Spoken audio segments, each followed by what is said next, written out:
fadlan haddii aad cusub tahay channelka subscribe saar.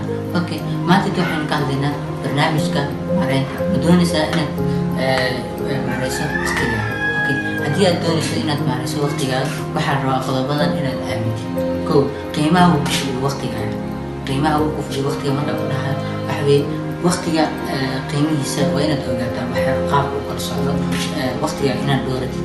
midda labaad waxa weeye ahmiyadda iyo faa'iidooyinka uu leeyahay waqtiga. markaan ku leeyahay ahmiyadda uu leeyahay waqtiga iyo faa'iidaysiisa, waxaa rabaa daqiiqad walbo waa inay ku dhaafin, waa inaan ka shaqeynin oo mar walba waxaad qabsatid. midda saddexaad waxa weeye yoolka fog hiigsanaysa.